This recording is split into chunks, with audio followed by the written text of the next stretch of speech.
आप सभी दिग्दर्शक सुनदरों को आपके सभी दिग्दर्शक सुनदरों था वीरेंद्र पवार को नमस्कार। आज का ये अंतर्राष्ट्रीय भाषा जो अंतर्राष्ट्रीय मातृभाषा दिवस छे, ये दिवस पर हम आप सबको स्वागत करदा आज का ये कार्यक्रम में जो धात को एक हफ्ता तक चलने वाला कार्यक्रम छन उनकी श्रृंखला में आज यो जो कार्यक्रम छ ये में अंतर्राष्ट्रीय मातृभाषा दिवस का अवसर पर हम एक विचार करदा कि जो हमारी मातृभाषा छन उनका क्या स्थिति छे क्या तरह से उनकी आज जो नया दौर में उनकी हालत छे और जो आज का जो हमारा मेहमान छन हमारा ये चर्चा में भाग लेना छन श्री लोकेश नवानी जी जो केंद्रीय अध्यक्ष छन धात का।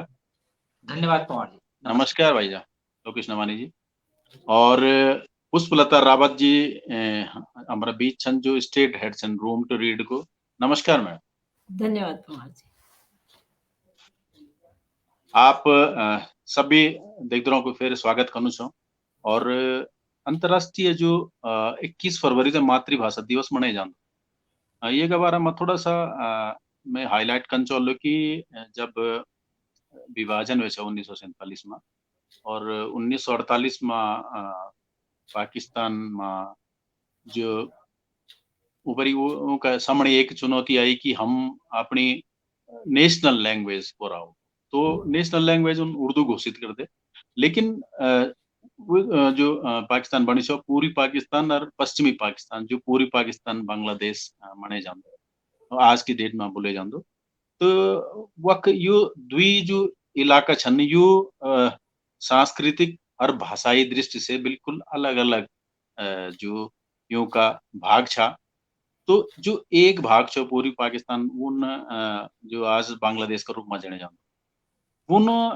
ये बातों विरोध करी कि हमारी जो मातृभाषा बांग्लादेश वही तय वो नहीं रहे वही दगड़ी उन्हीं कर हम अपने नहीं सकता दूसरी भाषा जो बड़ी सरकारों का नीचे तो वे माँ ढाका यूनिवर्सिटी का छात्रों ने 1952 में एक विरोध जुलूस करी और वे जुलूस में कुछ छात्रों की मुठभेड़ पुलिस के साथ साथ प्रशासन के साथ और 21 फरवरी 1952 का दिन कुछ छात्र वे आंदोलन में शहीद भी छा और कुछ घायल भी हुआ तो 17 नवंबर 1999 के दिन बाद में यूनेस्को यो जो 21 फरवरी से यूं शहीद की याद में और जो ये तो अंतर्राष्ट्रीय मातृभाषा घोषित करी बाद में तो ये दिन को महत्व यो कि आज हम वो भाषाओं तय जो भाषाओं तय हम अपनी दूध बोली का रूप में अपनाई जो तो हमने अपनी माँ से ग्रहण करी जो भाषा वही भाषा चाहे पूरी देश दुनिया की कोई भी भाषा हो जो भी जय की मातृभाषा से वो वही भाषा तय वे का वे माँ एक जिम्मेदारी आएगी तो वे का सामने वो संकट भी आएगी और चुनौती भी कि वही जो वे की मातृभाषा से वही कई तरह से बचे जाओ और ये जो आंदोलन जो 1952 को आंदोलन था यो इन आंदोलन था जो कि मातृभाषा का वास्ता ऐतिहासिक आंदोलन है पहली बार कई भी देश में भाषा का वास्ता इतना बड़ा आंदोलन है तो ये दिन हम तय याद दिला दो कि हम तय जो अपनी हमारी मातृभाषा वो तय जिंदा रखना चाहिए दो और जिंदा इला रखना चाहिए कि भाषा का पिछने एक बहुत बड़ी संस्कृति होती है पिछने बहुत बड़ो एक संस्कार और पूरी एक दुनिया भाषा का भीतर छुपी होती तो 1996 में ये भाषा की तरफ ध्यान कर मंगाई कि जब 1996 में यूनेस्को ने एक Atlas of languages in danger जो भाषा पूरी दुनिया की जो भाषा जो लुप्त होने के कगार पर जानी है जो इन डेंजर जो खतरा में आनी है जो कबूल तरह धीरे धीरे कम होना चाहिए वही तरफ ध्यान दिलाई और एक एटलस जारी करी 1996 में वो हमारा उत्तराखंड बेटे हमारे गढ़वाली और कुमाऊनी भाषा भी वही में शामिल है कि जो इन डेंजर में जो खतरा का जोन में है जो का वही हिसाब से कि जो का बोल तरह धीरे धीरे कम होना चाहिए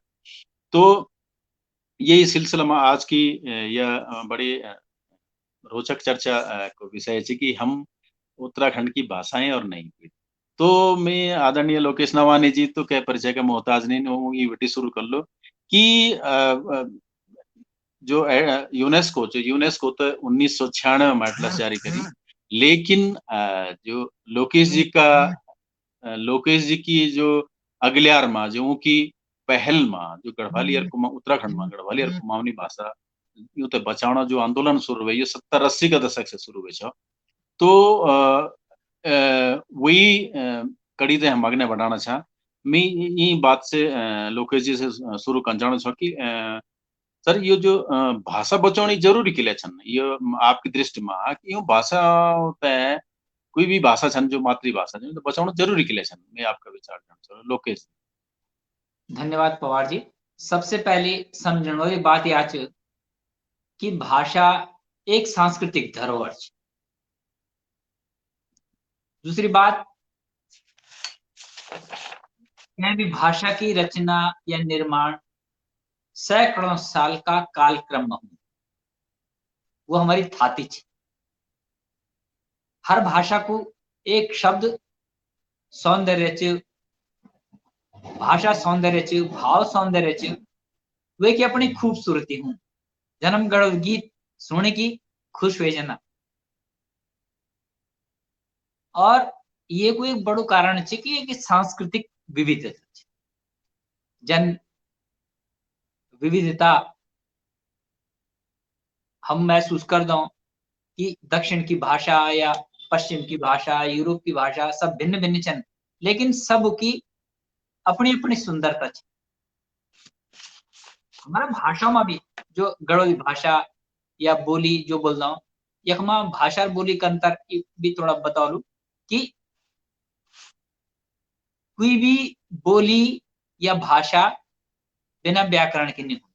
अब पुष्पलता जी जो बोल रहे हैं अपनी माँ दगड़ी तो पूर्व व्याकरण होंदे को तो वह भी भाषा च बोले नहीं छ। भले ही वह भौगोलिक रूप से क्या क्षेत्र में बोले जाती, लेकिन वही भाषा को जो उन अपनी माजी से सुनी होली, सीखी होली या घर में बोलता होला या गाँव तक बोलता होला, वो भाषा एक बहुत खूबसूरत भाषा छ। और वही भाषा में वो आनंद मिलेन मजे भी आनंद होता है अपनी बात करने में। कतने शब्द रंदन जो हमारा मस्तिष्क में जेहन में इन रचिया बस्या छन कि उन्हें सुनने में आनंद छ, उन्हें पढ़ने में आनंद छ, लिखण में आनंद छ और बचाण में भी आनंद छ। तो भाषा मूल रूप में एक सांस्कृतिक धरोहर छ, सांस्कृतिक थाती छ। और जो दुनिया में सांस्कृतिक विविधता छ, ये को एक मतलब जीवित वो जो प्रमाण की दुनिया में बची छ। और हर भाषा की दुनिया में खूबसूरत छ। और बोल दिन की जनब दुनिया में नए विचार हुए कि दुनिया में जो भी छ सुंदरतम छ। हमारी भाषा में भी जो सुंदरतम छ वे थे बचाण चंद, वे एक आनंद लेन चंद, वे थे अग्ने बढ़ाण चंद। इले दुनिया की हर भाषा इले की जो भी भाषा होंदो वो एक समाज को निर्माण भी कर दे और एक संस्कृति को भी। जन गढ़वा गुजराती भाषा, गुजराती समाज, गुजराती संस्कृति। केरल की भाषा, केरल जो मलयालम छ, मलयालम को समाज, मलयालम की कल्चर। उस समय के साथ जो हम भिन्न-भिन्न अलग-अलग भौगोलिक क्षेत्रों में रहना, तो वक्त की भौगोलिकता का कारण, वक्त की वनस्पतियों का कारण, वक्त का जन वक्त समुद्र तो वक्त का साहित्य में, जीवन में सागर, नारियल, बिंडिया जाल। तो हमारे एक में क्या आलू काफुल, काफुल पर बात करने को अपनो आनंद छ, बांझ पर बात करने को अपनो आनंद छ, क्या शिखर पर चढ़ने को अपनो आनंद छ। तो वो जो चीज छन जन्म शब्दों में पहाड़ पर कविता लिखता है कुछ करता है वो एक आनंद छ। तो ये सांस्कृतिक विविधता छ। तो इन बोलदन दुनिया में कि दुनिया की जो सांस्कृतिक विरासत छ ईद है बचाए के रखण चंद इले कि ये को अपन सौंदर्य छ।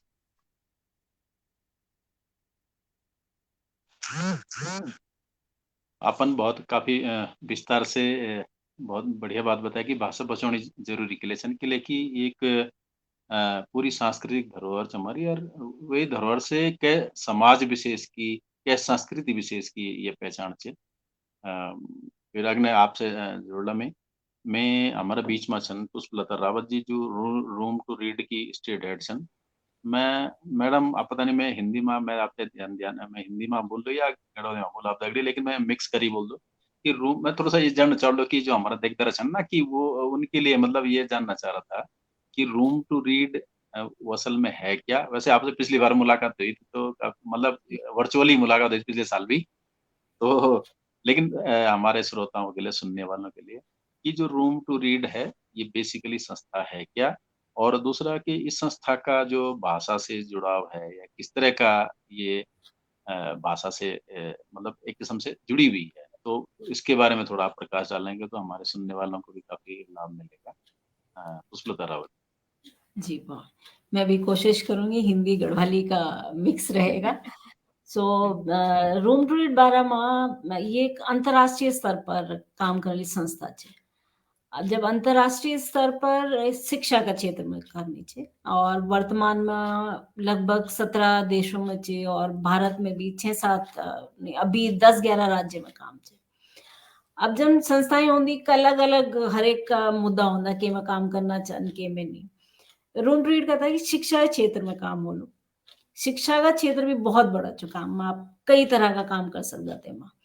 तो रूम रीड का ये था कि जो शुरुआत है मतलब जो छोटा बच्चा है जो सबसे पहले बच्चा आता है कक्षा 1 कक्षा 2 ते टाइम पर बच्चों दगड़ी काम कर जाए और सबसे जरूरी है जब बच्चा स्कूल में आते थे पढ़ना लिखना आना चाहिए, पढ़ना लिखना आना चाहिए और तब ते के साथ में पढ़ने की आदत भी बन जाए। तो पढ़ना लिखना सीखना और पढ़ने की आदत, और जब पढ़ने की आदत की बात हुई तो किताबें होनी चाहिए और जब किताबों की बात आई तो बच्चों को कौन सी किताबें पसंद आई, क्योंकि छोटे बच्चे को आप डांट तो सकते हैं किताब उठा ले, बट अगर उसे किताब पढ़ना अच्छा नहीं लगा तो फिर वो दोबारा नहीं जाएगा।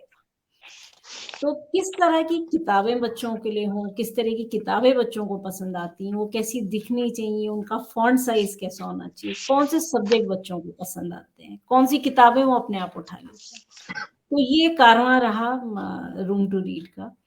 और अभी जो है लगभग 19 भाषाओं में किताबें प्रकाशित होती हैं, अलग अलग देश की अलग अलग किताबें हैं। और भारत में भी जिन जिन राज्यों में हम लोगों के काम है हिंदी में है, पर उसके अलावा जो भी वहाँ की उस राज्य की अपनी जो भाषाएं होती हैं उसमें भी अब कहानियों का एक सिलसिला शुरू हुआ है, जिसमें मध्य प्रदेश में अभी 8 भाषाओं में वो किताबों तो पहले वो हिंदी में बनी है फिर वो ट्रांसलेट हुई, तो जैसे उत्तराखंड में वो हिंदी में बनी है फिर वो अलग अलग भाषाओं में। तो मुख्यतः काम भाषा को लेके पढ़ना सीखना और पढ़ने की आदत, और दूसरा जो काम होता वो लड़कियों दगड़ी करना हम और तेमा जीवन कौशल शिक्षा पर जोर रहना। जीवन कौशल शिक्षा से कोई भी लड़की अगर एक जीवन कौशल शिक्षा को प्राप्त करती है तो अपनी जिंदगी के निर्णय अपने आप ले सकती है, अपना भला बुरा उसे क्या लगता है वो अपने आप उसके अंदर वो क्षमता विकसित हो कि वो अपना निर्णय खुद से ले सके। तो ये 2 ही क्षेत्र हैं जिनमें रूम ट्रीट काम करता है, बालिकाओं के साथ जीवन कौशल और जो शुरुआती बुनियादी पठन पाठन बुनियादी साक्षरता उसमें पढ़ने का कौशल और पढ़ने की आदत। जी पवन जी, बहुत बहुत धन्यवाद मैडम, आपके जरिए काफ़ी अच्छी जानकारी मिली है। तो छोटे बच्चों के जो शुरुआती होता है और उनकी एजुकेशन शिक्षा के बारे में और जीवन कौशल मेरे ख्याल से स्किल डेवलपमेंट जो मतलब होगा तरीके है ना जी जीवन कौशल लाइफ स्किल, ताकि एक किस्म से आत्मनिर्भरता की तरफ मतलब जो पहले से ही तैयारी कर ली जाए। जी जी बहुत बढ़िया बात। लोकेश सर मैं आपके पास फिर आ रहा हूँ और फिर सवाल बहुत सारा छन लेकिन आज हम कोशिश ही निकल कि यूं सवाल होता है ये तरह पर ले जाने की कोशिश कर ले कि आपको तो एक लंबू अनुभव छ और जो जो भाषा का बारे में उत्तराखंड में खास जो भाषा की गंगोत्री निकलती वो आपका वे का मूल में कहीं ना कहीं आप और आपकी मैं तो गर्व भी महसूस कि आप ही एक प्रेरणा स्रोत छन। इन जन चलो कि मातृभाषा खतरा में के लिए होनन कुछ यहाँ का कुछ कारण आप तय लगता हो आज की स्थिति में के लिए कि आपको एक लंबू सफर छ तो कुछ इन तरह का बिंदु होने की जो मातृभाषा खतरा में किले होना। दरअसल जब बड़े दुनिया में ब्रिटिश साम्राज्यवाद को विस्तार हुए और जो ब्रिटिश शासन इस दुनिया का हर भाग में गए, तो इन्होंने क्या किया कि दुनिया में अपना शासन करने के लिए जो स्थानीय लोग थे उनको अंग्रेजी सीखने के लिए प्रेरित किया या बाध्य किया, क्योंकि अंग्रेजी इंग्लिश सत्ता की भाषा बनी, सरकार की भाषा बनी, तो लोगों को सीखने के लिए विवश होना पड़ा। उन्होंने बाजार का निर्माण किया तो अंग्रेजी बाजार की भाषा बनी।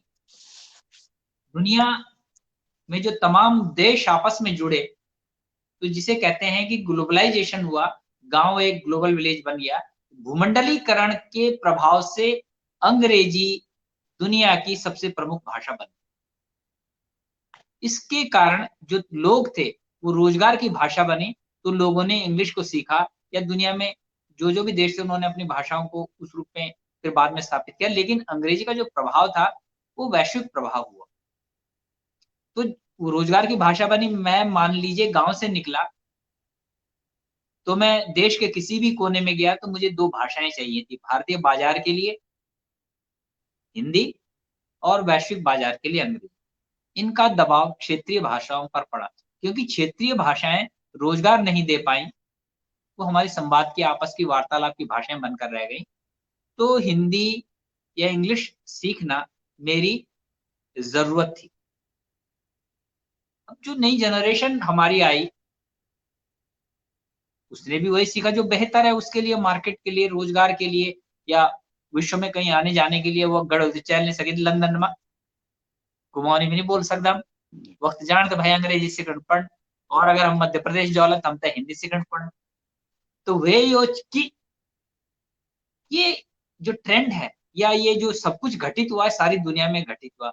अंग्रेज अगर केप टाउन गए तो वहां अंग्रेजी भाषा बनी, जापान गए अंग्रेजी बनी, क्योंकि वो मार्केट की भाषा बन गई, शासन की सत्ता की भाषा बनी। जहां जा गई उनका जो संवाद के स्तर पर जो उन्होंने कायम करना था वही सीखा, और उन्होंने इसकी व्यवस्थाएं की कि हम सब ये सब सीखें, करें, प्रेरित करें, और धीरे धीरे इसका असर अन्य भाषाओं पर पड़ा। जो भाषाभाषी थे उत्तराखंड के लोग, जो भारत के विभिन्न गोंड लोग, ये संथाल के, छत्तीसगढ़ के वगैरह वगैरह, यानी सारी दुनिया पर पड़ा। और इस तरह भाषाओं पर इलेक्ट्रॉनिक मीडिया का दबाव पड़ा, और धीरे धीरे धीरे, क्योंकि हमारे पास तो मीडिया था नहीं, हम सब चीजों के लिए उन्हीं पर निर्भर थे, ज्ञान के लिए उन पर निर्भर थे, तो हमें वो सीखना पड़ा। जब सीखना पड़ा और हमें उससे रोजगार मिला तो हम अपनी भाषा से कटते गए, क्योंकि हमने वहां से पलायन भी किया। तो पलायन करके अगर मैं महाराष्ट्र में जाता हूँ तो आप समझ सकते हैं कि महाराष्ट्र में आज भी कई पर्वतीय रहते हैं जो अपनी भाषाओं को बिल्कुल नहीं जानते और मराठी स्टाइल में रहते हैं और वहीं का व्यवहार करते हैं, उसी स्टाइल में बोलते हैं। पंजाब में आप आम जाके देखेंगे जितने पर्वतीय लोग होते हैं पंजाबी बहुत बढ़िया बोलते हैं और कड़े भी पहनते हैं। उनका मतलब जिसे कहते हैं कि वो कल्चर भी चेंज हो रहा है। तो इन सब बातों का जो दबाव पड़ा दुनिया की भाषाओं पर पड़ा, और दुनिया की भाषाएं धीरे धीरे हाशिए पर जाती हैं।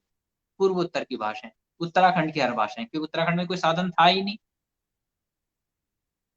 रोजगार का साधन था ही नहीं, तो उसके दबाव पड़ते पड़ते, और बाजार हमें कौन उपलब्ध करा रहा था, रोजगार कौन उपलब्ध करा रहा था, अंग्रेजी या हिंदी। हम उन भाषाओं की ओर गए, और ये केवल यही का वो नहीं है, ये सारे विश्व में ये बात हुई। आप जानकर आश्चर्य होंगे पूर्वोत्तर में जहां पर अपनी भाषाएं थी उन लोगों की लिपि रोमन है, अपनी भाषा को लिखना। वहां भी मणिपुर इत्यादि में जो भाषाएं बोली जाती यहाँ तक आ गए थे।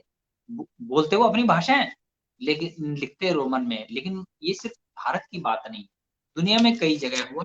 और बाद में जब भाषाई चेतना लोगों में आए, खासकर सांस्कृतिक चेतना, देखिए एक तत्व होता है उस राष्ट्रीयता का। भाषाएं एक तरह की राष्ट्रीयता कहते हैं, मतलब इस देश में तो बहुत सारी ऐसी संस्कृतियां होती है जिन्हें उपराष्ट्रीयता भी कहते हैं। पश्चिम में सिद्धांत के रूप में जाना जाता है, क्योंकि वो सांस्कृतिक अस्मिता का सिद्धांत है तो हमारी भाषा में भी सुंदर। अगर हम कहीं बस से बैठते हैं, यानी कि अगर हम ऋषिकेश में किसी बस में बैठते हैं, पहाड़ की जो जीएमओ की चलती थी पहले, तो जो गीत आते थे लोग झूमने लगते थे। इट मीन्स की जो भाषा का कंटेंट है, भाषा की जो रिद्म है, संगीत है, लय है, शब्द है, भाव है, उपमाएं हैं, वो हमें आकर्षित करती हैं। तो भाषाएं थी। तो वैश्विक दबाव के कारण, ग्लोबलाइजेशन के कारण, इलेक्ट्रॉनिक मीडिया के दबाव के कारण और बाजारवाद के कारण भले ही हमारी भाषाएं नेपथ्य में जा रही थी, हाशिए पर जा रही हैं, लेकिन हमारे अंदर वो बचपन का जो एक भाव है हमारे ज़हन में मौजूद है, वो आज की तारीख में भी है और हम कभी न कभी अपने गीतों को, भाषा को माँ मिलदी होली पुष्पलता जी थे ही, हम बोली ताप अपनी माँ दगड़ी वे उन बात करी खुश होना होला कि नहीं होला। तो वो भाषा है।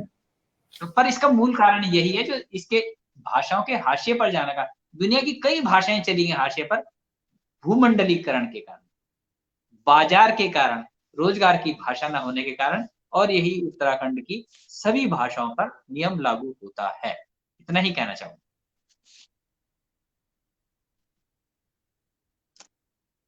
बहुत बढ़िया बात है नहीं आपका जरिया।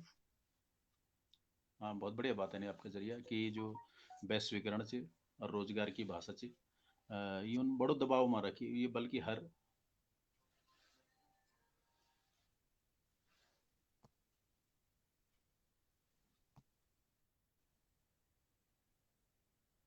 अभी अखमा जन आपक आवाज नहीं आनी चाहिए, मेरे आवाज पता नहीं आनी होली से। अब इनमें बाद में क्यों है कि जो आवाज हमारी आनी भाषा जब रोजगार नहीं दे सकी। आवाज आनी हाँ अब आनी फोन है क्या एक फोन है क्या सर। अच्छा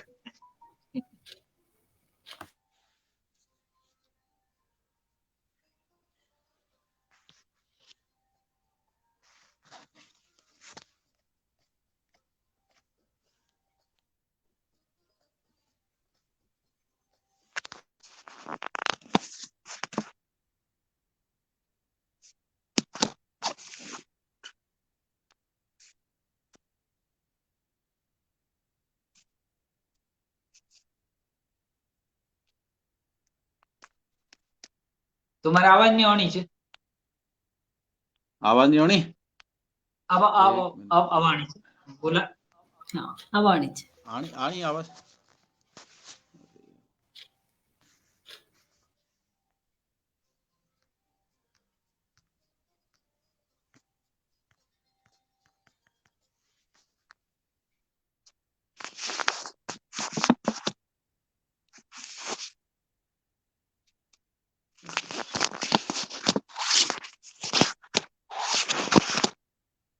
जी आनी आवाज। हाँ बिल्कुल आएगी आएगी आएगी। अब फोटो जग गया बोल तुम्हारे।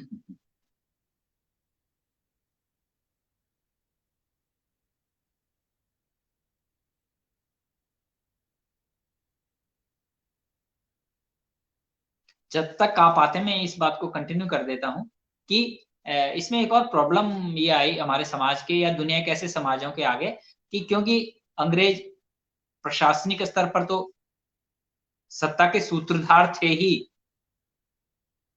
वो चेतना के स्तर पर भी हमसे आगे थे। तो उन्होंने जितने भारतीय जो ग्रामीण भाषाएं थी उनका मतलब एक तरह से जो लोग थे उनको कमतर आंका और लोग अपने आप को हीन समझने लग गए अपनी भाषा बोलने में कि हमारी भाषा कहीं यूज ही नहीं हो रही है।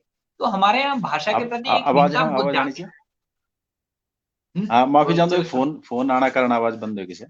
अच्छा ठीक है ठीक कर तो अम्मी चर्चा त्यागने बढ़ना और जन की नवानी जन बात करी कि वैश्वीकरण और रोजगार की जो भाषा का कारण हम लोगों पर जो क्षेत्रीय भाषाओं पर इतना दबाव रहे कि ये हम लोग तो मतलब कि जो रोजगार की और जो हमारी प्राथमिक जरूरत है रोजी रोटी वे का कारण मतलब भाषाओं पर दबाव आने का कारण था दूसरी भाषा अपनाना आवश्यकता होगी हमारी।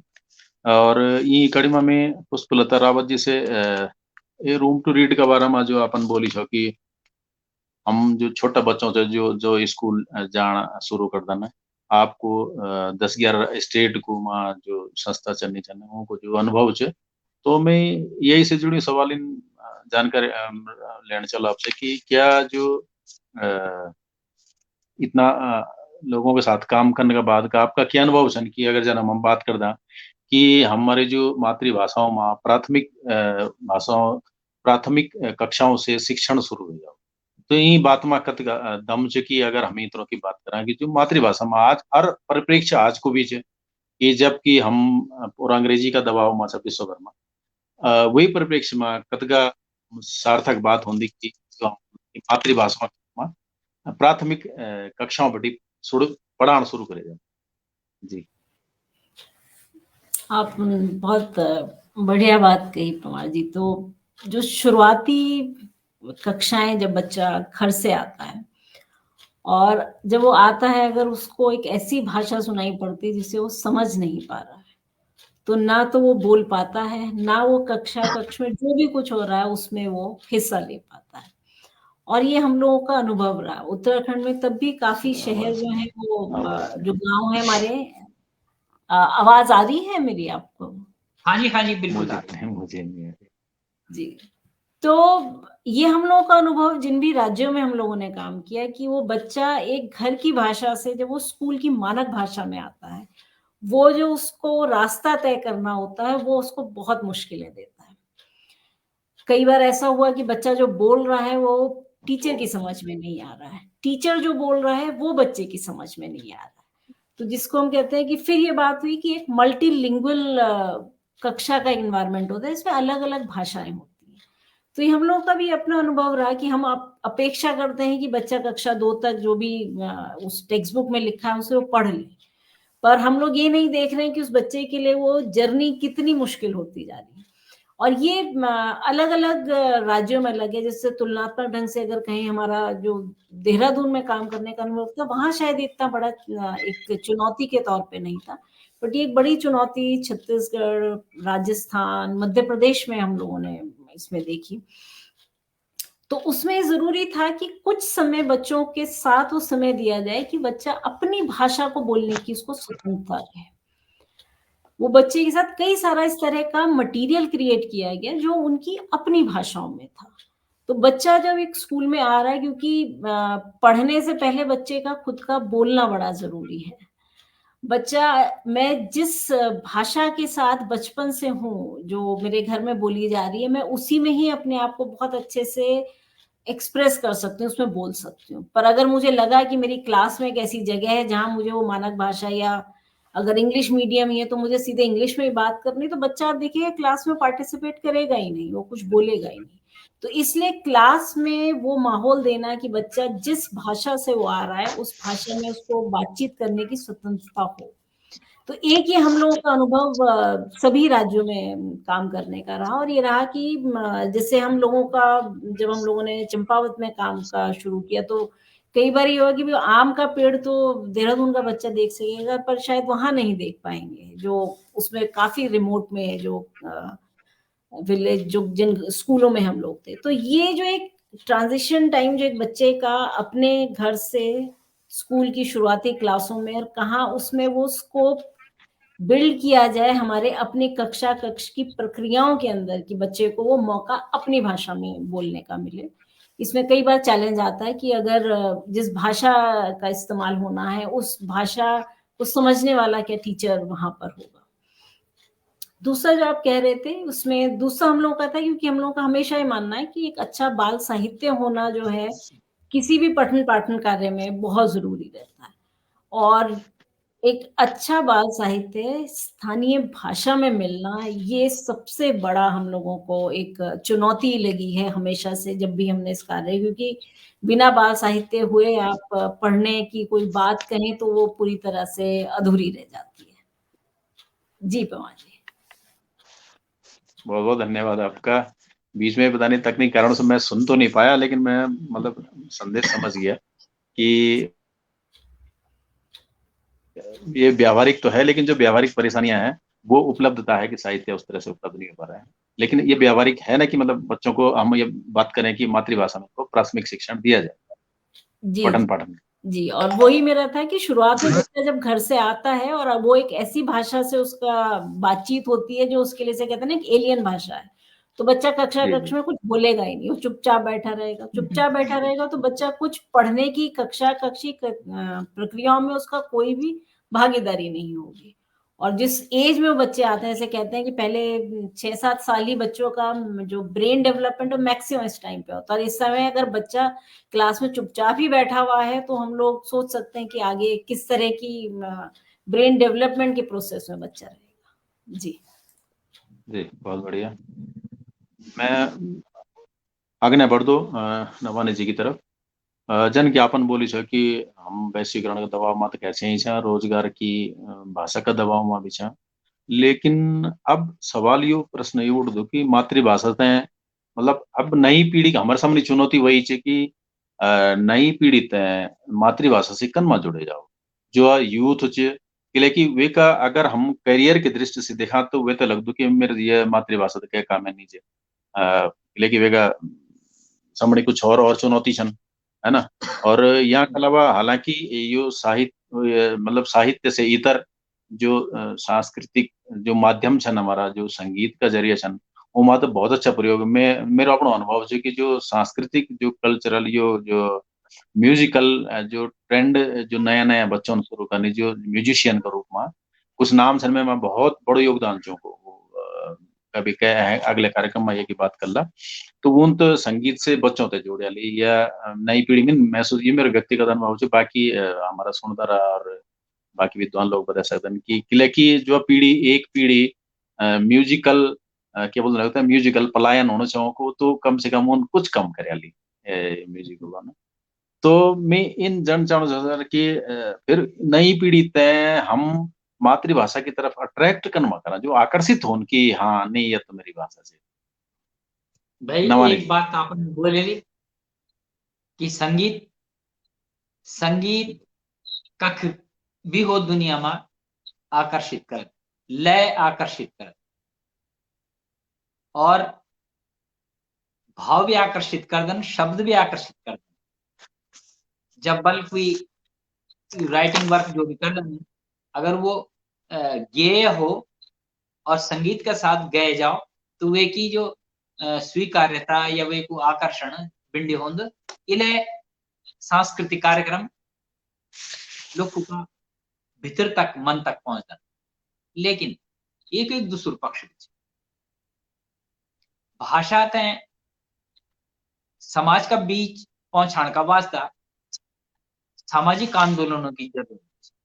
जनाब तय मालूम बोलू कि धादन धरातल पर काम करी और धरातल पर गांव में जैकी या पहाड़ का विभिन्न क्षेत्रों में जैकी कवि सम्मेलन आयोजित करें। अब कवि सम्मेलन संगीत से थोड़ा भिन्न छन, लेकिन वे तगड़े भी लोग जुड़ जान और इन बोलते नहीं कि जो संगीत होंगे वो खुदी नमता है आसमान में, लेकिन कविता या दूसर साहित्य होंगे वो धरातल पर ले जाना है। तीनों द्विय पक्षों पर काम होना चाहिए और हमारी कविता या दूसर साहित्य भी समाज का बीच में जान चाहिए और समाज में एक पाठक वर्ग को निर्माण हो। जब पाठक वर्ग को निर्माण हो तो निश्चित रूप से वे जो वो पक्ष की भलू क्या च बुरु क्या च वैसे जड़ने की कोशिश करला।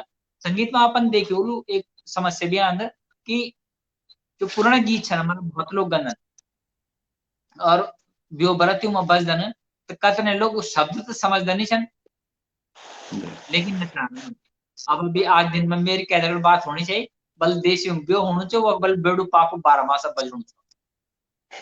अब वो दरअसल वो लय पर नचना चाहिए, लोग वो शब्द नहीं समझना चाहिए। लेकिन ये समस्या हमारे पीढ़ी नई पीढ़ी तक बीच। अब पुराना गीत अब मान ले बकरूला का गीत गा दिया तो बकरूला का गीत अगर हम सुनला तो उमा हम तय क्या बोलू कई शब्द समझ नहीं आता। समस्त जो परिप्रेक्ष्य क्षेत्र उनकी शब्द सामर्थ्य हमते समझण पड़ली, सब हमते समझ में आली। इले भाषा का संगीत का या गीत का पक्ष का अलावा वे को जो साहित्य को पक्ष च वे को प्रचार प्रसार समाज का बीच में होना बहुत जरूरी च। अगर वो नहीं होलू तो जो लयात्मकता च वो तुम्हारा मानस में हमते नचानी छे, खुश करनी छे, हम खुश भी होना चाहे, आनंद भी लेना चाहे, लेकिन वे का जो अन्य पक्ष है वो समाज का बीच में न पहुंचने से वे का संदर्भ में जो क्या बोलते हैं वे को जो गहरो अध्ययन च वो वे से वंचित रह जान समाजन और भाषण अग्नि नहीं बढ़। इले यूं द्वि पक्षों पर काम होना चाहिए तब भी भाषा अग्नि बढ़े, इतने बुनचो। मतलब कि जो लोग रिदम को आनंद लेना चाहते, शब्द वे में अगर बढ़िया हो जाऊं तो फिर दुई चीज आनंद ले सकते हैं। बिल्कुल बिल्कुल बिल्कुल। और वे की जन मान लिया कतने जन डांडा मुनि आदिम तो बड़ो प्रसिद्ध गीत एक टाइम को है ना, ले सोली घुरा घुर दगड़िया। अब हम तक पता नहीं कि सोली घुरा घुर दगड़े को मतलब क्या है, समझ गए ना। और हम बिल्कुल डांस फर्स्ट क्लास चलनो हमारो है ना, लेकिन यो हम तय सिर्फ लयात्मक आनंद देणु छ, बाकी बात हम तय समझ में नहीं आनी चाहिए। ओ लेकिन धरातल का जब हम साहित्य में एक व्याख्या करला, तीले धारू बोला एक पहले बहुत चलू छयो, तो तीले धारू बोला है ना, लेकिन कोई एक अर्थ नहीं समझे छो। इन बहुत चीज छन जो हमसे छुट जानी चाहिए। यहाँ मतलब ये कि हम साहित्य का स्तर पर ये कि वो व्याख्या कहीं चेंज कि भाई ये किले लेकिन चल किले बोल अच्छा ये गीत है ये शब्द का घटे नहीं भाषा, ये की पूरी जानकारी भी हम तक समझने की जरूरत है। नितर हम तक बार बार ये समस्या होना ना भाषण फिर हाशिया पर चला। जब तक हम मतलब जरूरी है कि जो भाषा का तमाम पक्ष यूं का वास्तव में आज का संदर्भ में एक अकादमिक पक्ष बीच भाषा को अगर अकादमिक काम नहीं हो तो भी भाषा नहीं बचेगी। कारण जो भाषा पर अध्ययन वो वे ढंग से होना चाहिए जो साहित्य का अनुसार हो। हम क्या करना चाहें कि मान ले मिनवाज वक्तव्य दे दे क्योंकि वो एक संदर्भ नहीं है कुछ नहीं है, ये बात कोई भूल गया फिर 10 साल बाद क्या दिमाग में नहीं बात है वो बात बोल दे। तो मैं बार बार इलेबल दो कि अकादमिक स्तर पर भी काम होना चाहिए, सामाजिक स्तर पर भी, और संगीत और वो एक पक्ष चाहिए। तो भाषण फिर इनमें अग्नि बढ़न, इनमें रूप लेना और इनमें ही बचन। नतर अगर एक ही पक्ष पर काम हो गीत पर तो लोग आनंद आनंद लेना रहा लेकिन शब्द ही नहीं समझ आला कि ये को अर्थ क्या है। तो समझ गया ना बहुत पक्ष जी जी बहुत बढ़िया।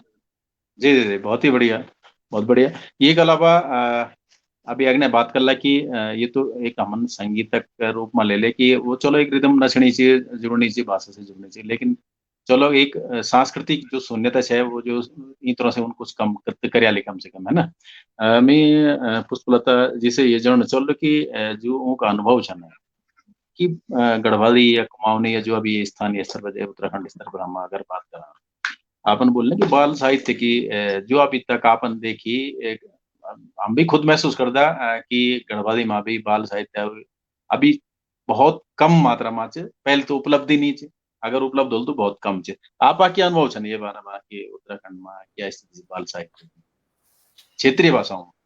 जी तो ये मैं पवार जी ये था कि साहित्य काफी लिखा हुआ है मतलब गढ़वाली और कुमाऊनी में, पर बाल साहित्य नहीं है उतना। और जब बाल साहित्य की मैं बात कर रही हूँ कि जैसे उत्तराखंड में नंदा राजात की काफी किताबें आपको मिलेंगी, पर क्या वो किताबें छोटे बच्चे के हिसाब से लिखी हुई होगी आपको नहीं मिलेगी। आप इस तरह से कई सारी चीजों के बारे में आप देखिएगा जो बहुत आपको आपकी संस्कृति से जोड़ेगी, जो यहाँ की जगहों के बारे में बताएगी। कई सारी चीजें जैसे बोलते हैं ना इंफॉर्मेशन है, मतलब जानकारियों तो आपको पूरी मिलेंगी, पर एक बच्चा जो है आप कभी भी जीके उसे उस तरह से पढ़ाएंगे उसका नहीं उसमें इंटरेस्ट आएगा, पर वही किसी कहानी से बुनते हुए उसको वो चीजें कही जाएंगी तो वो आप नहीं देखेंगे।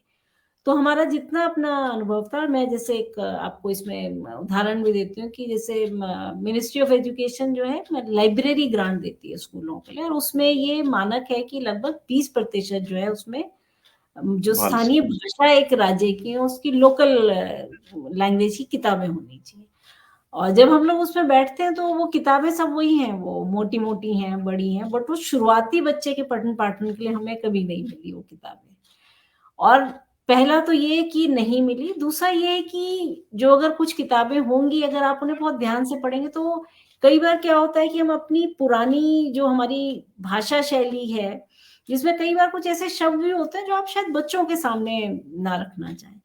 उसमें उन किताबें अगर बनी होंगी उसकी अगर आप, क्योंकि बच्चों का सबसे बड़ा अट्रैक्शन जो शुरुआती बच्चों का है वो उसमें चित्र होते हैं।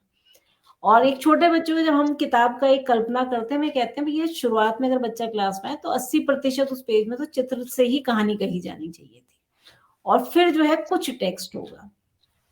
तो क्या हमारी किताबें अगर हमने कभी लिखी, उस तरह की किताबें ढूंढना अपने आप में कई बार एक चैलेंज होता है। दूसरा ये आता है कि चलिए पढ़ना तो जो है मतलब कक्षा 1 है, उससे पहले भी बच्चे होते हैं, आंगनवाड़ी में भी बच्चे आते हैं। और इस तरह के बच्चों को जो ज़रूरत होती है वो पिक्चर बुक की होती है। आप कई सारी कहानियाँ बिना लिखे हुए भी बता सकते हैं। अगर आपने एक बच्चे के स्कूल जाने की अगर एक यात्रा का वृत्तांत किया तो उसमें बुरांस आता है, जो भी हमारे काफ़ल खाते हुए आते हैं, मोनाल मिलती है, तो ये अगर आप सिर्फ़ चित्रों से ही अगर वो कहें तब भी बच्चा वो कहानी जो है वो बयाँ कर लेगा। तो क्या हमारे पास इस तरह का साहित्य है? तो वो नहीं मिलता वो ढूँढने के लिए। तो एक तो ये कि वो बाल साहित्य है जो उत्तराखंड की अपनी हमारी कहानियाँ, हमारे किस्से हैं, वो हम लोग बच्चों के लेवल पर लाके उन्हें कर सकें। और दूसरा जब हम उसे लिखें तो क्या वो एक जिसे बोलते हैं एक अच्छी किताब जो बच्चा खुद ही उठा के ले आएगा पढ़ने के लिए, तो क्या वो किताबें उस तरह की बनी हुई हैं? तो उस पे भी एक सवाल उठता है कि वो मुश्किल हो जाता है वो ढूँढना। इसमें कुछ एक ज़रूर प्रयास है, बट उसमें अभी जिस तरह का एक क्वालिटी की हम लोग बात करते हैं बाल साहित्य में, वो हम लोगों को उसमें ज़रूर देखना होगा। और तीसरा चीज़ आप ये देखिएगा कि बहुत सारा, और ये जितना भी हमारा पारंपरिक भाषाओं के साथ है, ओरल टेस्टिमोनीज़, बहुत सारी चीज़ें आपको ओरल में नज़र आएँगी, बट वो शायद वो लिपिबद्ध होना, कई बार इसमें भी चीज़ें खो भी जाती हैं इस यात्रा में। तो ओरल में आप सुनेंगे बट वो लिखित में आपके पास उपलब्ध होंगी, ये एक बड़ा सवाल होता है। और जब जैसे मैंने कहा एक अच्छा बाल साहित्य, कई बार क्या होता है बाल साहित्य हम बड़े अपना जो हम बताना चाहते हैं, मुझे अच्छा लगता है कि मैं बच्चों को नैतिक मूल्य दूँ तो मैं कहानियाँ उस तरह की लिखती हूँ। जबकि बाल साहित्य में बड़ा ये कहा जाता है, एक अच्छा साहित्य अपने आप मूल्य देता है, आपको उसमें कहने की ज़रूरत नहीं कि इससे बच्चे ने क्या सीखा। बच्चा अच्छे साहित्य से अच्छा ही सीखेगा, बिना इसके कि हम उसे वो बताएँ। तो बाल साहित्य जो जो हमारा अपना लोकल जितना भी हम लोग अपनी संस्कृति धरोहर की बात कर रहे हैं उसकी उपलब्धता, और दूसरा अगर जो भी बाल साहित्य है क्या वो एक अच्छे बाल साहित्य के मानक में आ सके, वो एक दूसरा सवाल है। और इसकी हमेशा से जितना भी हम लोगों का ये अनुभव रहा है, हमें उसकी मतलब कमी लगी ही है। और मैं जैसे अनुभव बता रही हूँ कि कभी भी जो हम लोगों ने जो बुक लिस्ट ली होंगी उसमें बाल साहित्य की किताबें जो हैं वो हम लोगों को मिलना एक बड़ा चैलेंज। और बाल साहित्य भी जब मैं कहती हूँ तो उसमें हम लोगों का क्योंकि ज़्यादा फ़ोकस बिल्कुल शुरुआती वाले पर है। आपके पास शायद तब जब छठी, 7वीं, 8वीं बच्चा हो, बट अगर एक कक्षा 1 का बच्चा, एक बाल आंगनवाड़ी वाला बच्चा, इसके हाथ में क्यों नहीं किताबें हैं? क्यों नहीं उसको वो किताबों का शौक या जिसे बोलते हैं ना एक आदत लग जाना, एक चस्का लग जाना, वो उस उम्र में क्यों नहीं होता है? जब आदत बनने का जो है सबसे सही समय होता है। जब हम लोग कहते हैं भई अच्छा सुबह नहाने की आदत उठने बचपन में पड़ जानी चाहिए। तो पढ़ने की आदत भी बचपन में पड़ जानी चाहिए, पर वो आदत तब पड़ेगी जब क्योंकि कि इस पढ़ने की आदत का जिसे बोलते हैं धुरी या कहना चाहिए बैकबोन जो है एक अच्छी किताब का होना है। जी। आपने तो बहुत अच्छी बातें मतलब बढ़िया एक आज हमारे जो सुन रहे हैं, हमारे जो साहित्यकार भी सुन रहे होंगे इस वार्ता को, तो मेरे ख्याल से ये बहुत महत्वपूर्ण बिंदु भर कर आया है कि जो बाल साहित्य की बड़ी कमी है और किस तरह का होना चाहिए। ये बहुत सारी ऐसी जानकारी आपकी दी, धन्यवाद आपका। मैं लोकेश जी की तरफ फिर जाना चाहूँगा कि लोकेश भाई ये बहुत सारा जो हमारा समाज में अब चूंकि जब भाषा होता है उचित सम्मान नहीं मिलता या बहुत सारी चीज होती हैं, तो आप एक इन्फीरियरिटी कॉम्प्लेक्स आपन ये शब्द दिले समते वो अभी तक छोड़ दो नहीं सकना चाह बिल्कुल बिल्कुल आपन सही बोली जो कि ये जो इन्फीरियरिटी कॉम्प्लेक्स हमारा भीतर से भाषा के प्रति तो वे का बहुत सारा हमारा सुनता रहा हूँ बोली से कि ये सवाल है जो कि हम अभी भी यही कन्फ्यूजन वाली साल यात्रा करने के बाद भाषा का कि हमारी बोली ची की भाषा ची बहुत लोग यही कन्फ्यूजन में छन अभी तक जबकि अम, यह साफ स्पष्ट है कि जो लोग बोले जाते हो भाषा ची सीधी सीधी ये के बारे में क्या मन चल रहा है जरा तो रिपीट करे सवाल सही दोबारा बोला। मतलब गढ़वाली कुमाऊनी बोली छन या भाषा छन अभी तक भी कन्फ्यूजन क्योंकि गढ़वाली और कुमाऊनी जो हमारी भाषा छन ना ये के बारे में जो पढ़दा रहा देखदा रहा सुनदा रहा छन यूं लोगों का मतलब जब हम कहदड़ी बात करना तो पहली लाइन मटर कहते हैं कि नहीं नहीं ये तो बोली छन कि हाँ। मतलब बोली और भाषा में ये बेसिकल क्या ये अभी तक कन्फ्यूजन चनो मतलब इतने साल बाद भी दरअसल ये को कारण इंच ना कि हम भारत की दूसरी भाषाओं से एक तुलना करना चाहूँ एक मिनट पहाड़ का संदर्भ में एक बड़ी बात है कि पहाड़ में नदी हिमशिखर धार ये समाज से अलग कर देना और हमारा बड़ो दुर्भाग्य रहे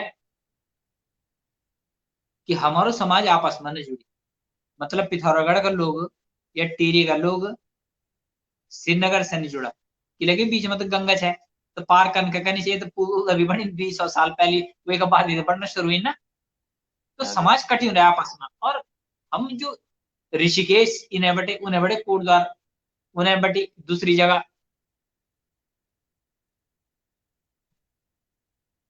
ये सब आन जाने लगी रहे हमारे संवाद बने दूसरे समाजों से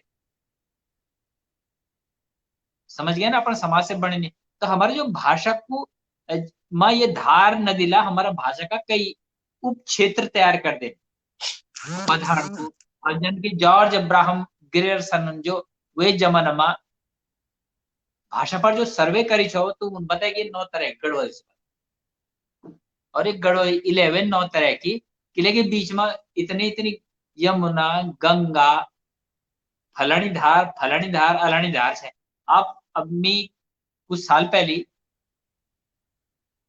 गोचर का ऐच जो गांव च सिदोली गोचर का ऐच गांव सिदोली च वे गांव गयो छो धात को एक आयोजन छो मेडिकल कैंप तो वो हम थे वो ऐच गांव घुमाने के लिए तो वो एक धार है तो उन जो हम तक घुमाने को जाए अच्छा जाऊं को गांव छो उन बोली कि ये का तीन धारा का वही तरफ बल खिरसु समझ गए आप अब खिरसु अगर वो सड़क बन जाओ तो वो कुल मेरे ख्याल से 20-25 किलोमीटर में बाद बन जाए लेकिन जब हम सिदोली से पौड़ी औला तो समझ लो कई किलोमीटर की सड़क बन जाती तो यहाँ को मतलब ये है कि वो धारुन वो समाज काट दे तो वो बोली बन गई वो बोलियों का रूप में होता है वो करना लेकिन भाषा की जो मूल परिभाषा च जय को व्याकरण चाहे वो एक क्षेत्र सीमित भूगोल में हो अगर वो व्याकरण और बिना व्याकरण की कोई भाषा कोई समझ ही नहीं सकती मैं जो बोलना चाहूं जग की भाषा बोलना चाहूं गढ़वाली बोलना चाहूं जय इलाका में ये भाषा प्रचलित वह में ये पूरी समझदार वह में कोई व्याकरण की कमी नहीं यानी हम लोग जो आपस में कन्वर्सेशन हो हमारो तो हम एक दूसरा बात समझना चाह यहाँ को अर्थ ये हुए कि यह भी भाषा लेकिन जो बोली बोलना की क्या जो विभिन्न बोलियों से मिली की समावेशी एक बड़ी भाषा तैयार होगा जन हिंदी तो हिंदी तक बनाने में क्या योगदान च अवधि मैथिली ब्रज बुंदेलखंडी थोड़ा उनको व्याकरण में अंतर और वही को जो समावेशी रूप बाद में तय हुए ये भी कोई बहुत पुरानी बात थोड़ी सी तब खड़ी बोली इन्हें अंग्रेजी की बात क्या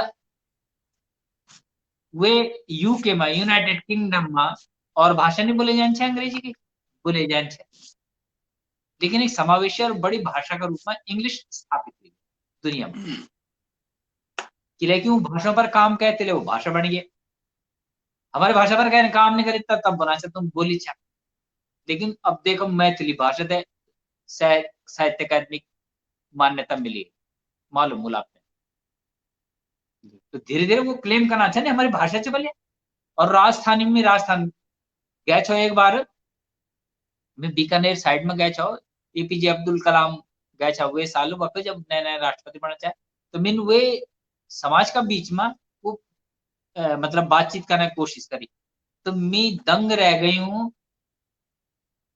वो लोग जो भाषा बोलते हिंदी या राजस्थानी, वो हम तक कतई समझ गए, बिल्कुल अलग टाइप।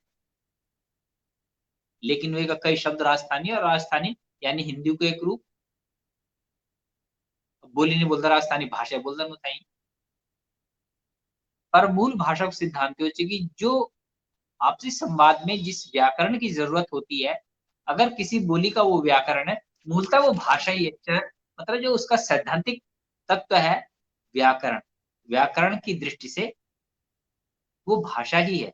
हाँ, ये अलग बात है कि वो क्षेत्रीय जो हमारी दूरियां होती हैं संवाद के अभाव के कारण, उनके रूप सैकड़ों साल के काल क्रम में शब्द विकसित हो गए। टिहरी में अलग शब्द वेगिन, पौड़ी में अलग वेगिन, बधान में अलग वेगिन, पर मूल रूप में वह लोग तो वहां से गुजर कर देना एक दूसरे बाद मी गए था भाई, तो वो शब्द समझ लेना, संवाद भी हो दो मां, तो वो इधर सारा भाषा है। अब जो गढ़वाली की भी या कुमाऊनी की भी, कुमाऊनी का भी बहुत भेद छन, तो वे का अलग अलग भौगोलिक कारण छन। राजस्थान में अलग छन, अब राजस्थान में लोग वो यात्रा नहीं कर सकते छे कक, समझ गए ना। और यूनाइटेड किंगडम के देहातों में अलग भाषाएं बोली जाती थी, यही अंग्रेजी के ही अलग रूप, स्लैंग इत्यादि इत्यादि जो ग्रामीण बोलते रहते हैं उन समाजों में। लेकिन जब धीरे धीरे यूज में आई तो भाषा का समावेशी रूप तैयार हुआ, हिंदी का भी समावेशी एक रूप तैयार हुआ जिसे हम आज खड़ी बोली कहते हैं और राष्ट्रभाषा भी कहते हैं। अब एक और बात, जब हम नेपाली, तो नेपाली गढ़ कुमाऊनी की जनता से कोई बाकी बात है, भाषा थोड़ी चा, लेकिन नेपाल को राष्ट्र होने से राष्ट्रभाषा का दर्जा मिला। और नेपाली में जैसे हमारे भीतर कमियां हैं, ऐसी उसमें कई कमियां हैं, हिंदी में बहुत कमी है। आप जन गोरखपुर साइड जरा तो अलग बानी बोल रहा है ना, अवधि अलग बोलते हैं, हम आपको बताए दे रहे हैं, सहारनपुर में एकदम अलग स्टाइल की बोलते हैं, समझ गए ना। वो हिंदी के वैसे रूप हैं, लेकिन मूलतः वो भाषा ही है। ये मेरा अपना मत है, इस पर बड़ी बहस वर्षों से चली जा रही हो रही है, लेकिन मुझे ये कहना है कि जिसमें व्याकरण है, जिस व्याकरण की, बिना व्याकरण के तो कोई समझ ही नहीं सकता, कोई भी नहीं समझ सकता। जब उसका व्याकरण समझेगा तो भाषा जिसको समझ आ रही तो भाषा ही है। भाषा जन मतलब भाषा मनो भाख करना, बोलना, समझ गए ना।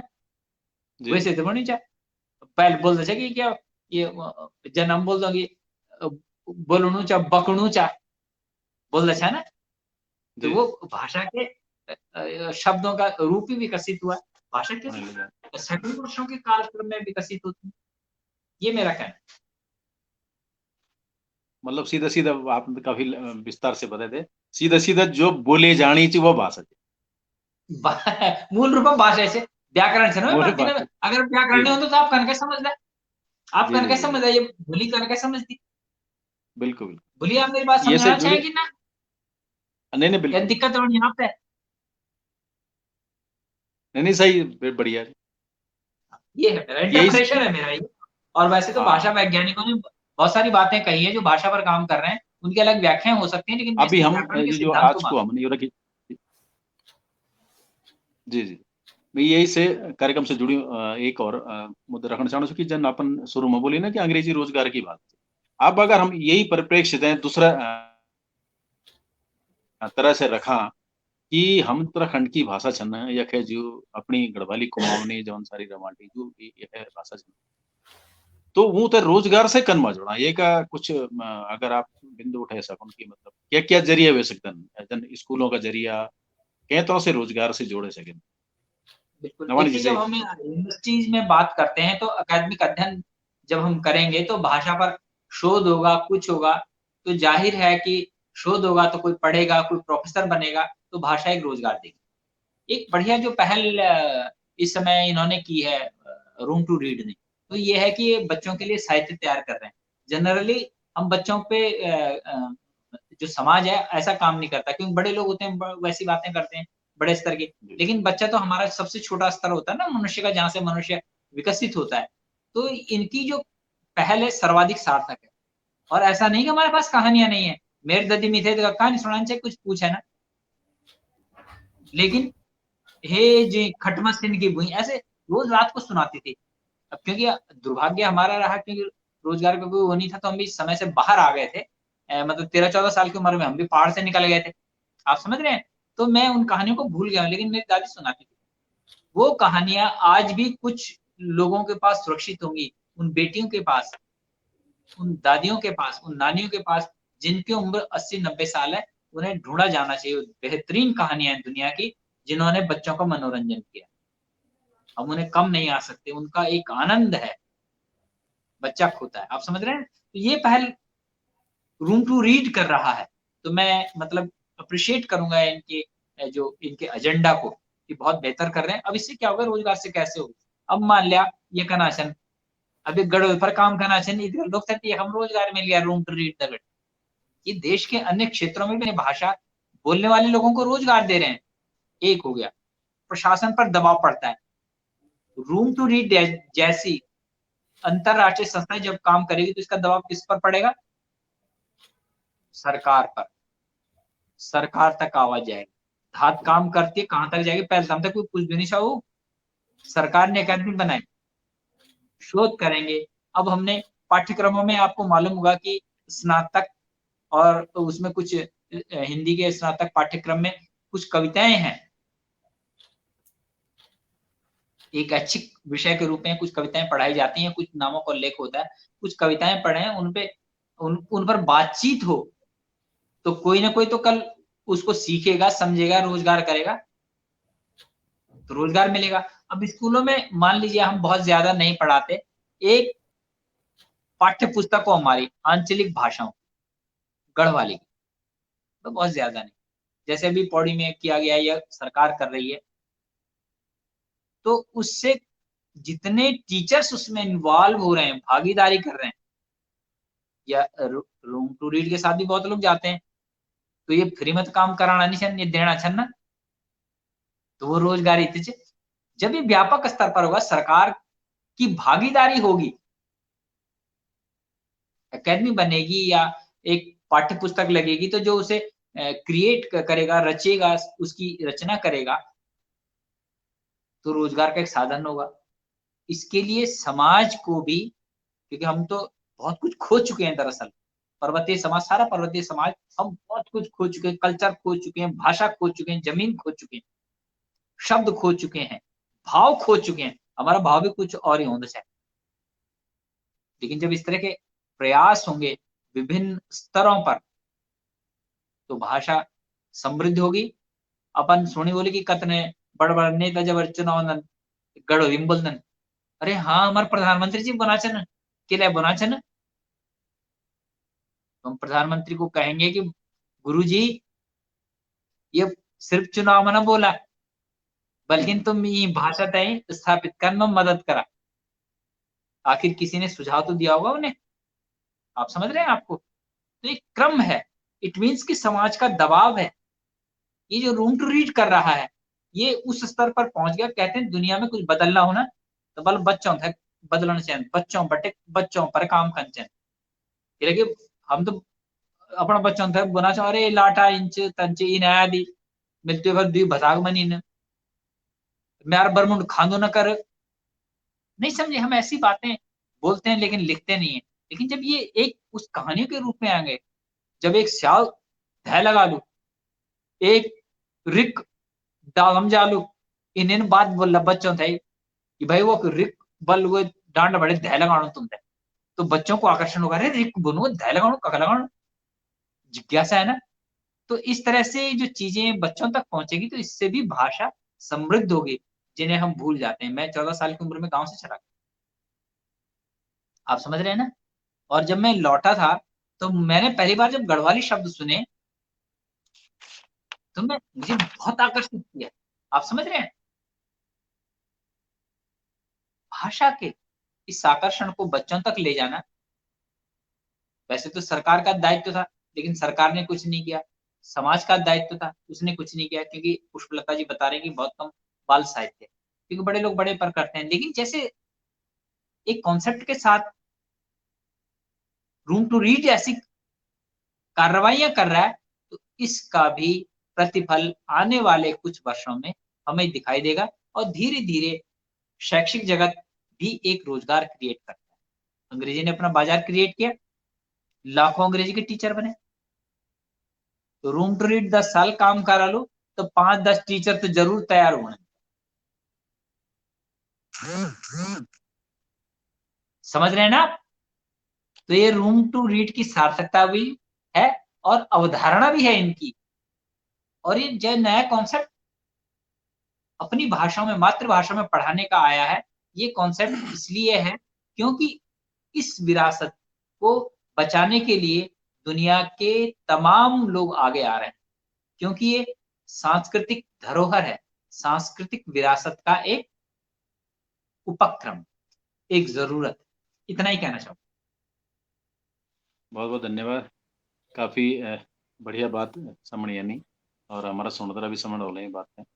और कभी कभी भाषाओं का बारे में बहुत सारा समाज में चलन रंदन, बहुत गलत फहमी भी रंदन। कई बार भाषा तय लेकी, बोली तय लेकी, लिपि तय लेकी भी बहुत सवाल सन, लेकिन वे तो हम आगे देखला।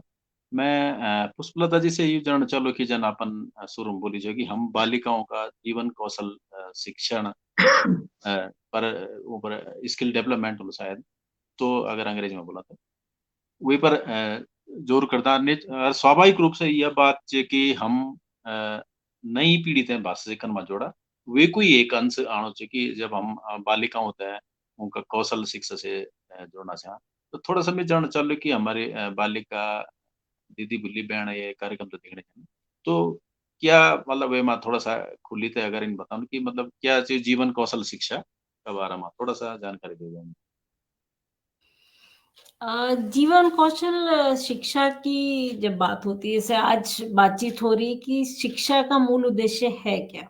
क्या शिक्षा का मूल उद्देश्य सिर्फ ये है कि मैं पढ़ना लिखना जान जाऊं, या शिक्षा का मूल उद्देश्य हर इंसान को एक, जिसे बोलते हैं एक ह्यूमन कैपिटल, मतलब आपके अंदर एक रिफ्लेक्शन, आप चिंता कर सकें। आज आप मुझे अगर बात कह रहे हैं, तो मेरे पढ़े लिखे होने का फायदा तब है जब मैं अच्छे से बातों को कह पाऊँ, अपना संप्रेषण कर पाऊँ, अपनी जो बातचीत आप कह रहे हैं उस पर मैं सोच पाऊँ। नवानी जी अगर कुछ बात कह रहे हैं तो मेरे भी दिमाग में एक प्रोसेस चल रहा है कि भाई मैं भी सोच रही हूँ, उस पर अपना विचार हो दे। तो शिक्षा का मूल उद्देश्य क्या है? तो जब जीवन कौशल की हम लोग बात करते हैं, ऐसा आप कई बार देखेंगे, और ये कोविड टाइम पे तो सबसे बड़ा है, जिसे बोलते हैं कि इम्तिहान था, कि जब एक स्थिति, जब शायद कहीं पर भी कोई उम्मीद नहीं थी, फिर भी लोगों ने उम्मीद नहीं छोड़ी, वो हौसला नहीं छोड़ा। तो जीवन कौशल शिक्षा इस पे बात करती है। जब एक बच्चियों के साथ हम लोग बात करते हैं, तो अपने आप को हम लोग स्वीकारें जिस तरह से हम हैं। जिसे कहते हैं कि सबसे पहले तो अगर मैं अपने आप से प्यार करूं, तब जाके चीजें जो है वो आगे बढ़ेंगी। और दूसरा, उसमें कई सारा एक क्रिटिकल थिंकिंग जिसे बोलते हैं ना, कि आपका विवेक, जैसे अभी यहाँ पर जब ये बातचीत चल रही है, तो कई सारे लोग कई सारे सवाल पूछ रहे हैं। तो जब वो ये बातचीत के डिस्कशन के साथ, जिसे बोलते हैं ना, क्रिटिकल थिंकिंग दिमाग में चल रही है, सवाल उठ रहे हैं कि अच्छा भाषा, किसी ने बड़ा अच्छा कमेंट लिखा है कि भाषा शायद छोड़ने वाले भी हम ही लोग हैं, और भाषा के संरक्षण करने वाली बातचीत भी। तो ये सब चीजें जो हैं, ये जीवन कौशल की बात होती है, और हम सब में किसी ना किसी स्तर पे जीवन कौशल है। तो प्रयास ये होता है कि जो बच्चियां हैं उनका जीवन कौशल को लेके जहां पर भी वो है, उससे ऊपर वो आए। अगर वो एक निर्णय लेने की क्षमता उनके अंदर है, तो अगर कहें 10 में से 2 नंबर पे आज वो होगी, तो वो उनके वो साथ वो सत्र किए जाए, जिससे वो 2 से बढ़ के वो 5 या 6 हो जाती है। तो ये जीवन कौशल का है। अब इसको भी अगर आप, क्योंकि जीवन कौशल ऐसा हमारी जिंदगी के हर रोज के निर्णय में उसका रिफ्लेक्शन है। हर रोज हम अपने जीवन कौशल को इस्तेमाल करें, ऐसा नहीं कोई बहुत बड़ी घटना होती तब जीवन कौशल का इस्तेमाल होता है। डे टू डे उसमें भी चीजें हैं। अचानक चाय का प्याला आपको मिला, हाथ से छूट गया, आप एकदम रिएक्ट करके आपने कहा तो पूरा दिन ही मेरा खराब हो गया। तो ये सब जीवन कौशल के अलग अलग रोजमर्रा की जिंदगी में है। अब जब आप इसको कहते हैं भाषा के साथ या इसको साहित्य के साथ जोड़ने की बात करते हैं, तो साहित्य जो जिसे बोलते हैं सबसे खूबसूरत साहित्य वो होता है जो आपको सोचने पर विवश करता है। अब जैसे मैं इसका एक उदाहरण आपको देती हूँ, जब ये हम लोगों ने एक बार ये करा था कि एक कोएड स्कूल में हम लोगों ने बच्चों को कहानियां दी थी पढ़ने को, 6 से 8वीं तक के बच्चे थे। एक तो ये था कि मैं आपको बोलूं कि नहीं लड़कियों को भी निर्णय लेने की उतनी ही क्षमता है जितने लड़कों की। एक तो ये है कि मैं आपको बातचीत बता रही हूँ। दूसरा ने था कि उन्हें हमने कुछ अच्छा साहित्य पढ़ने को दिया, कुछ कहानियां पढ़ने को दी, और सिर्फ उनसे पूछा चाहे कहानियां पढ़ के या किताब पढ़ के आपके मन में क्या विचार आ रहा है।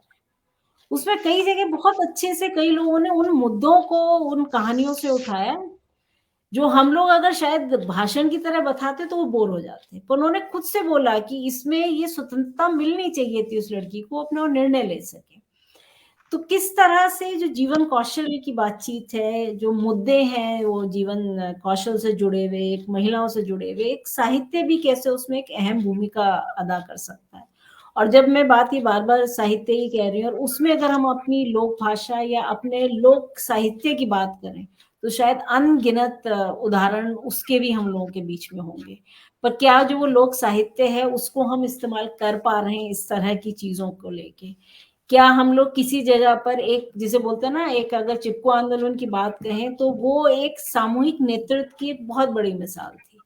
तो क्या एक कम्युनिटी लीडरशिप जो आज के समय में जरूरत होती है किसी भी सामाजिक मुद्दे को लड़ने की, तो क्या उन सारे मूवमेंट्स को हम लोग इस दृष्टिकोण से हम इन्हें लिख पा रहे हैं या इनको देख पा रहे हैं? तो ये एक जुड़ाव आता है, मतलब सारी चीजें आपस में जुड़ी रहती हैं। आप चाहे जीवन कौशल साहित्य की बात करें, हमारी अपनी लोक संस्कृति, हमारी अपनी लोक भाषा, इसको लेके।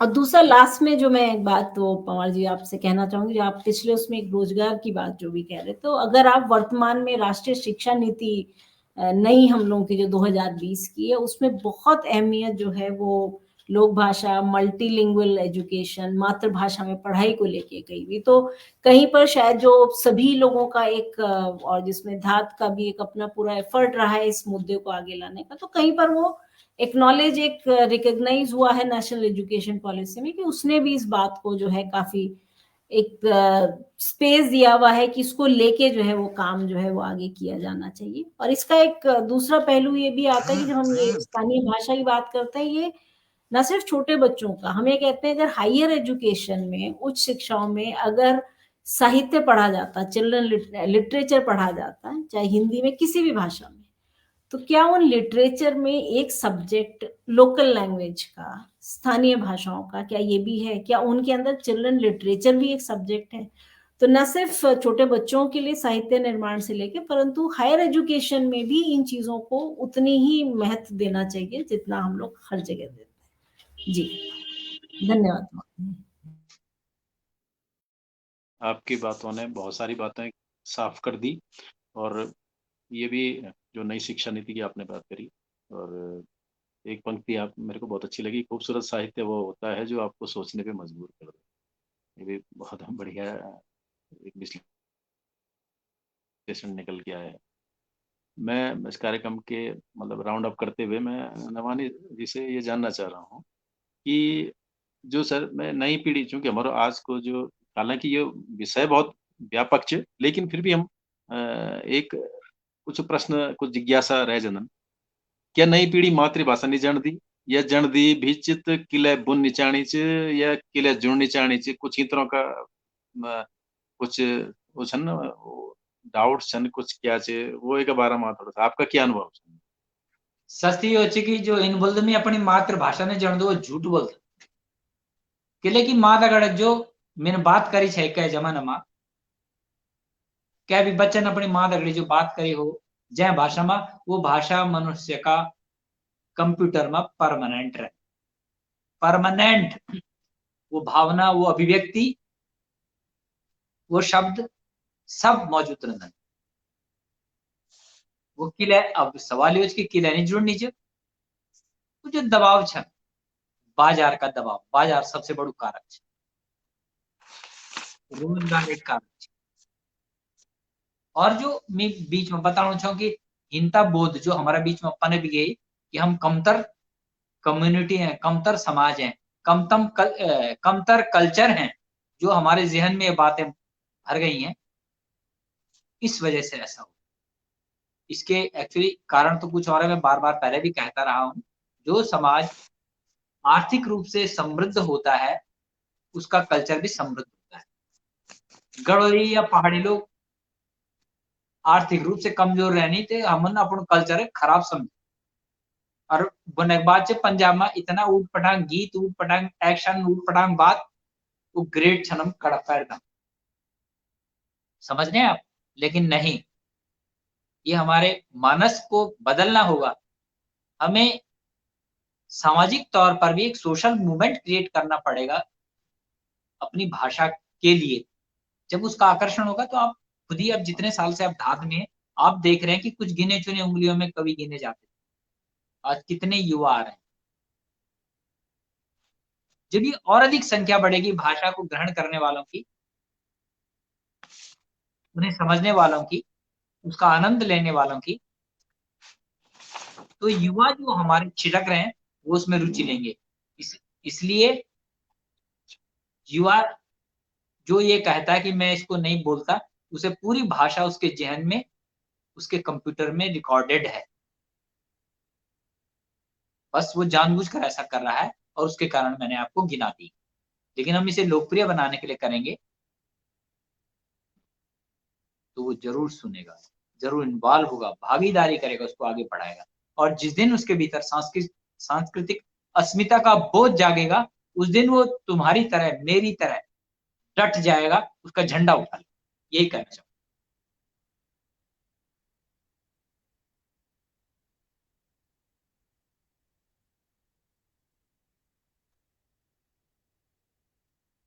बहुत बढ़िया बात आज की चर्चा परिचर्चा में समणी यानी, और बहुत सारे व्यावहारिक बात, बहुत जीवन से जुड़ी बात, भाषा से जुड़ी बात, यूथ से जुड़ी बात।